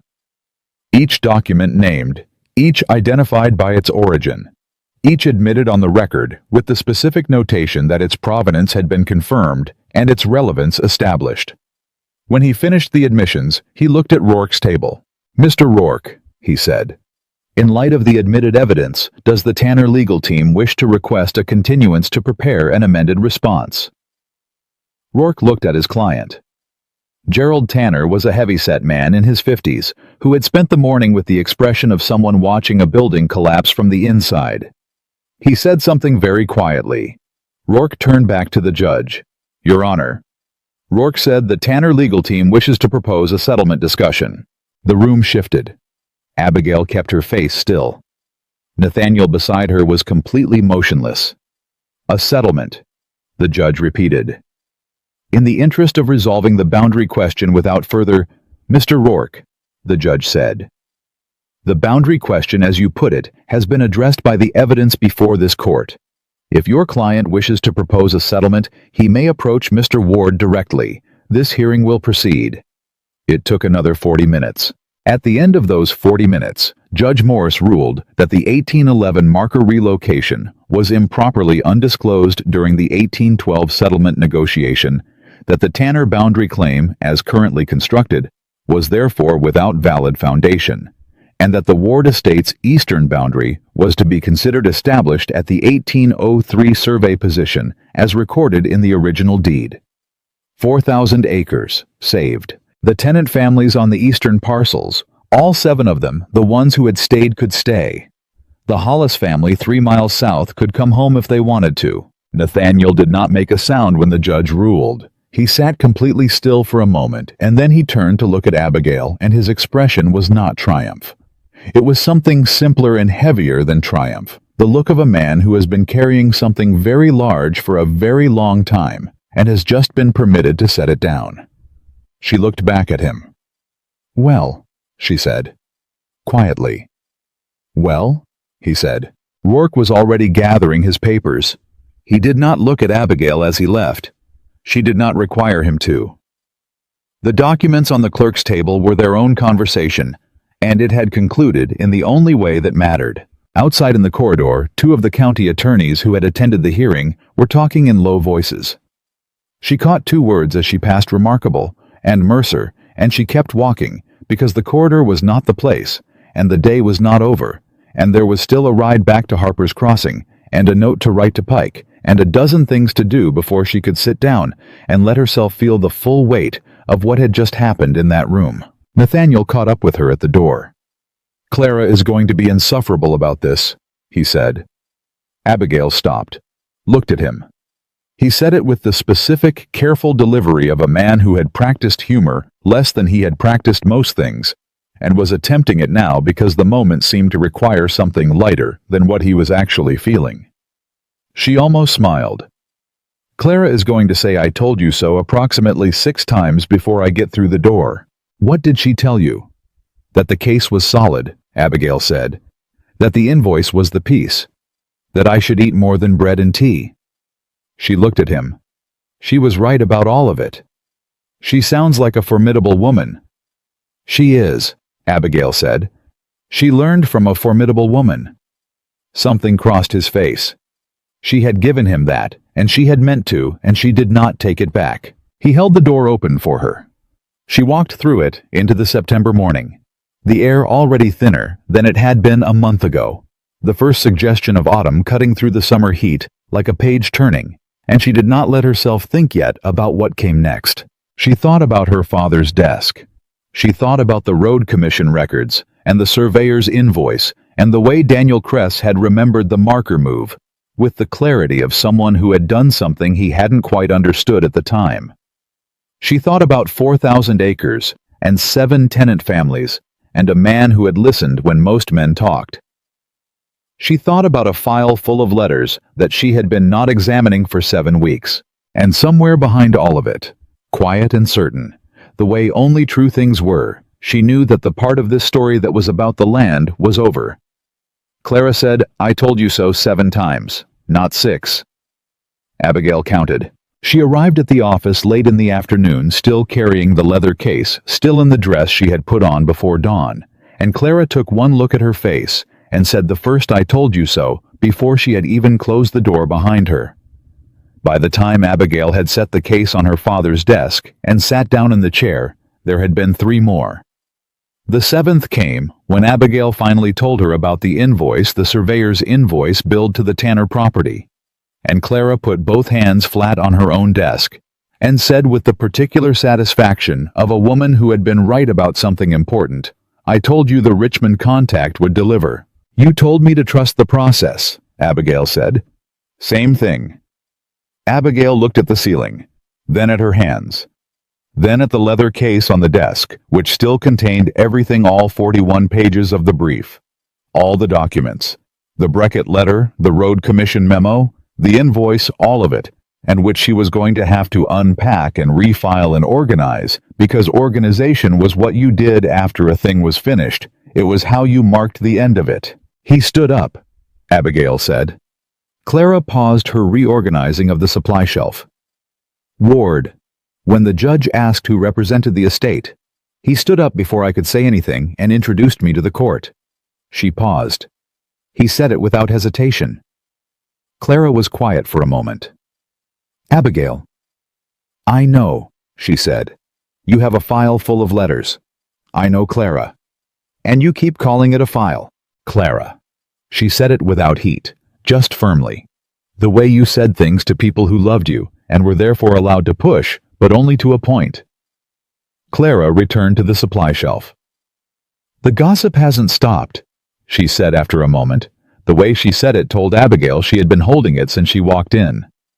"I know. Winning the case helps, but it doesn't erase what Rourke put into circulation," Abigail said. "I know that too." "So what do we do?" Abigail looked at the window. The afternoon light was going amber, the particular color of September evenings that felt like something ending even when it was actually something beginning. "We work," she said. "Same as always. We work so well and so consistently that the alternative narrative, the one that has nothing to support it except Rourke's implication, runs out of air. That takes time. Everything worth having takes time." Clara turned around. She had a look on her face that was not her professional look and not her worried look, but the third one, the one that meant she was about to say something she had decided to say regardless of consequence.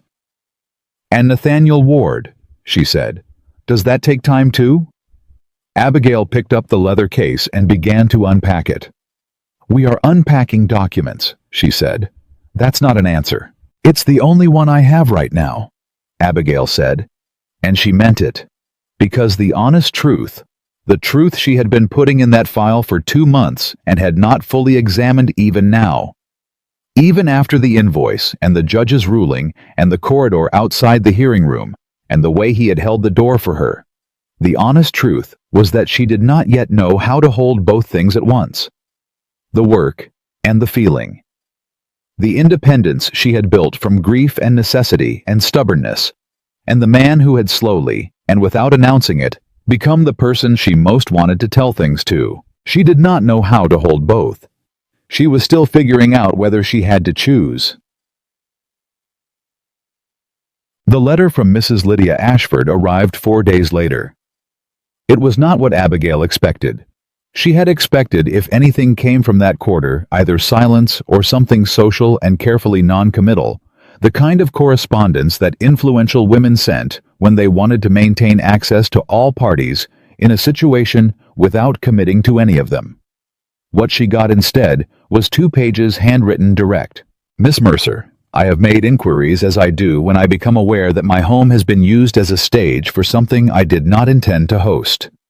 I have spoken to the county records clerk, 2 of the ward hearing witnesses, and 3 attorneys who were present in Hanover on September 9th.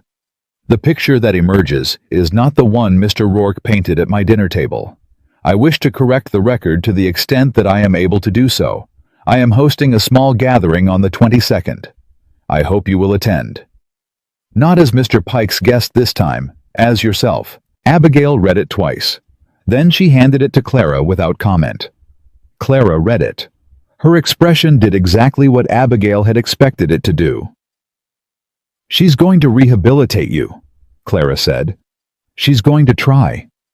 Lydia Ashford doesn't try things, Clara said. She does them. Then she's going to do it. Abigail took the letter back.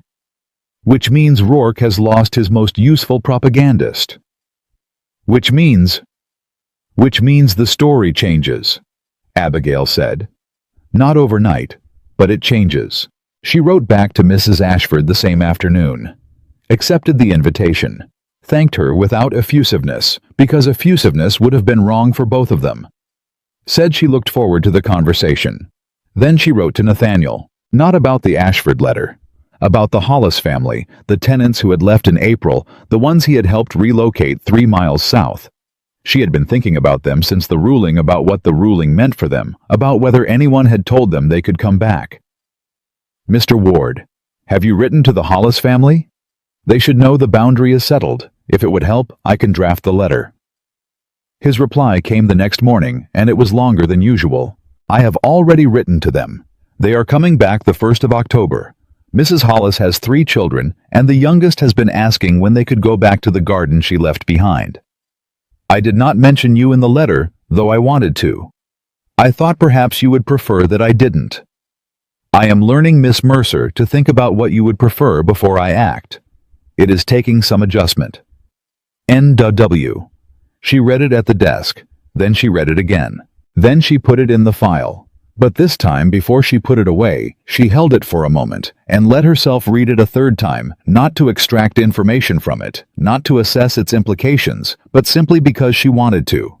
It was the first time she had done that. The Ashford gathering was on a Thursday evening, and it was not small.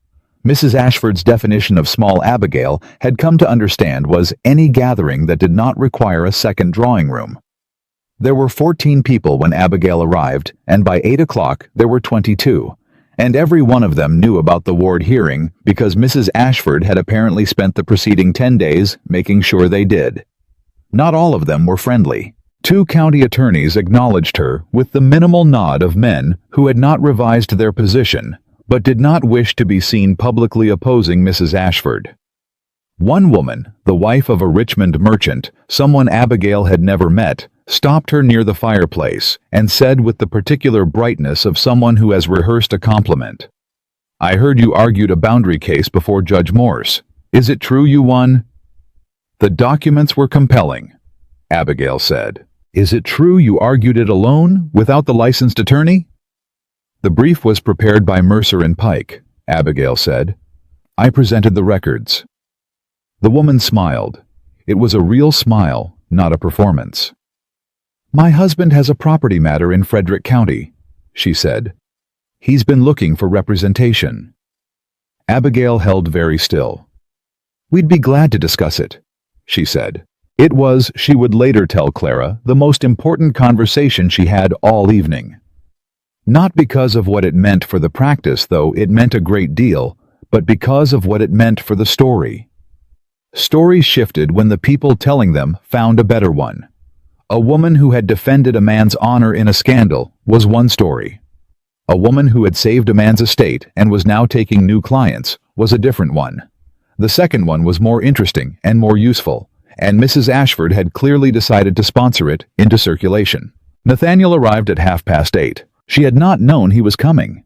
She saw him across the room in conversation with their host, and she stood very still for a moment and took inventory of what she felt, which was something she had been avoiding taking inventory of for quite some time, but which seemed in the amber candlelight of Ashford House, with a potential Frederick County client behind her and 2 months of letters in a file at her office, like the right moment to finally look at directly. What she felt was certain. About him. The way she was certain about documents she had read 3 times and found consistent. The way she was certain about arguments she had tested from every angle and found sound. The knowledge of it sat in her chest like something that had been there for a long time and had just stopped pretending to be something else. She crossed the room. He saw her coming and turned toward her with the specific attention he gave to things that mattered, and he said, "I didn't know you'd be here." "I didn't know you would either," she said. "Mrs. Ashford wrote to me." "She wrote to me as well." A pause. Around them, the gathering continued its conversations, and no one was paying attention to the two of them, or if they were being discreet about it. "How are you?" he said, not politely, the way he asked things directly as though the answer mattered. "Better," she said. "A new client inquiry this evening." "Already?" Mrs. Ashford is efficient. Something moved in his expression. "She told me what she did, the inquiries she made, the people she spoke to." He paused. "I would have liked to have done something myself. For your reputation. I didn't know how to do it without making it worse." "You couldn't have," she said. "Not without confirming everything Rourke implied. You understood that." "I understood it. I didn't like it." "I know." She looked at him.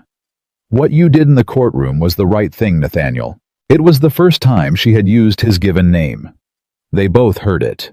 He did not make it a moment which was exactly the right thing to do with it. She thought to receive it without performance. He simply looked at her and said quietly, "I should have done it sooner, in other rooms. Every time someone assumed Pike did the work, and I let them assume it." "You didn't know differently at first." "I knew by August," he said. "I should have said it then." She held his gaze. "You said it when it mattered most." He was quiet.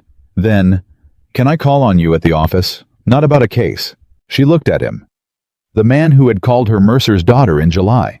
The man who had cleared a desk for her, found letters in his father's storage room, ridden 3 hours to Harper's Crossing on a Friday night, because he couldn't think of anything else to do with the anger and the care. The man who had stood up in a county courthouse and introduced her to a judge without hesitation or apology, as though it were simply true, which it was. "Yes," she said. "You can call on me." Hey, man. He came to the office on a Monday. Clara let him in, and Abigail heard Clara's voice in the front room, efficient, professional, the voice she used for clients she approved of. And then Nathaniel appeared in the doorway of the inner office with his hat in his hand, and the expression of a man who had prepared something and was now deciding whether his preparation had been adequate. She gestured to the chair across from her desk. He sat. She waited. He put his hat on the desk, looked at it, then at her. "I have something for you," he said. He reached inside his coat and set a folded document on the desk between them. She looked at it, then at him. "What is this?" "Read it," he said. She unfolded it. It was handwritten in his controlled and slightly angular script. The writing she knew now, from 2 months of letters, the writing that changed when he was writing quickly and feeling something he hadn't organized yet. It was not long. 1 page, numbered paragraphs, which was, she thought, the most Nathaniel Ward thing he could possibly have done. She read it. The first paragraph stated that the legal office of Mercer and Pike, upon any future arrangement between its primary operator and any other party, would remain the sole professional property of Abigail Mercer. Not to be absorbed, merged, subordinated, or in any other manner attached to a second party's holdings. The second paragraph stated that all correspondence from said office would continue to carry her name, and that any future partnership within the practice would be determined solely at her discretion. The third paragraph stated that her professional income-client relationships and legal work product were hers entirely, not subject to the authority or approval of any husband, should she choose to have one. The fourth paragraph stated in language that was not legal language at all, but something considerably more honest. I am not asking you to become smaller than you are. I am asking to be allowed to stand beside what you already are. Those are different things, and I understand the difference now. She read the whole document twice. Then she set it down carefully on the desk, the same way she set down things she needed to think about before she said anything. Nathaniel was watching her. He had the stillness of a man who had done the thing he came to do, and was now waiting for the result with the specific patience of someone who has learned that some outcomes cannot be controlled. "You had this drawn up," she said. "I drew it up myself," he said. "I didn't want anyone else writing it." She looked at the document, then at him. Paragraph 4. "Yes." "That's not legal language." "No," he said. "It isn't." "You wrote it anyway." "I wrote what I meant," he said. "I thought you deserved that more than you deserved the correct phrasing." She was quiet for a long moment. Long enough that she heard from the front room the sound of Clara very deliberately doing something loud with the filing cabinet, the specific noise of a person announcing that they were absolutely not listening. "Nathaniel," she said. "Abigail. The first time you asked me," she said, "you asked because you wanted to protect me. Which I understood, and which I could not accept for reasons you now understand better than you did then." "Yes," he said. "This is different," she said. "It is entirely different," he said. "The first time I was offering you a shelter. This time I am asking whether you will let me be present, in whatever form that takes, on your terms." He paused. "I'm aware that's a great deal to ask of a woman who has managed everything alone and done it better than anyone around her. I am aware that I do not make it easier by being the way I am. I'm not easy. I know that." "No," she agreed. "You're not." "But I listen," he said. "When I'm wrong, I change. And I will never, not once, not in any room, not in front of any person, pretend that your work is anything other than what it is." She looked at the document on the desk between them. She thought about her father, and the desk, and the 11 weeks she had held the office together, with no one watching. She thought about the road commission records, and the surveyor's invoice, and the file full of letters, and the third reading of the one about the Hollis girls' garden. She thought about what it cost to build something alone, and whether that cost had to continue indefinitely to prove it was real. "There's something I need to tell you," she said. He waited. "When I first came to Ward Hall," she said, "I was prepared for you to be exactly the man you appeared to be in that letter. Cold, demanding, certain you already knew everything you needed to know." She paused. "You were not that man. And the degree to which you were not that man, the degree to which you listened and revised and showed up on a Friday night because you couldn't think of what else to do, that is not something I have been able to put in a file and leave there, no matter how consistently I have tried." Something crossed his face. The antechamber of a smile, and then the smile itself. Not broad, not performed, but real in the specific way of a man who doesn't smile often, and therefore means it completely when he does. "You have a file," he said. "I have a file," she confirmed. "Of my letters." "Of your letters." "How many?" "Enough," she said, "that I stopped counting and started not examining it." He looked at her across the desk, across her father's desk, her desk, the desk where she had written 41 pages of the finest legal work in the county, and done it without anyone in the official record knowing her name. And he said, "Will you marry me, Abigail? Not to protect you, not to make your work respectable, because I want to spend the rest of my life being the person you most want to tell things to." The office was very quiet. From the front room, Clara had stopped filing entirely. The silence from that direction was the loudest thing in the building. Abigail looked at the document on the desk. She looked at Nathaniel. She thought about all the things she had decided she would never compromise, and she checked them against this moment one by one, the way she checked arguments against evidence, and she found that not one of them was being asked for. "Yes," she said. He exhaled. Not dramatically. the quiet exhale of a man who has been holding something for a long time. From the front room, Clara said loudly and without shame, "Finally." The Hollis family came back on the 1st of October exactly as Nathaniel had promised. Mrs. Hollis's youngest daughter, 6 years old. Her name was Rose, ran straight to the garden the moment the wagon stopped, and she stood in the middle of it with her arms out wide and her face turned up like she was taking inventory of everything that had stayed where she left it. Abigail was there when they arrived. She had ridden out with Nathaniel because the day mattered, and days that mattered deserved witnesses. She watched the girl in the garden and did not say anything. Nathaniel stood beside her and also said nothing, because they had both learned in their different ways that some things were complete without commentary. The announcement in the Harper's Crossing paper ran on the 8th of October. It was brief, an engagement notice, 2 sentences, names and circumstances. But Mrs. Ashford had seen to it that it ran alongside a separate item, noting that Miss Abigail Mercer of Mercer and Pike had been retained in a land matter in Frederick County, that the practice was currently accepting new clients, and that Miss Mercer had recently been recognized by Judge Harlan Morse of Hanover County for the exceptional quality of her documentary preparation in the Ward estate boundary hearing. It was, Clara said, the most efficient piece of reputation rehabilitation she had ever seen.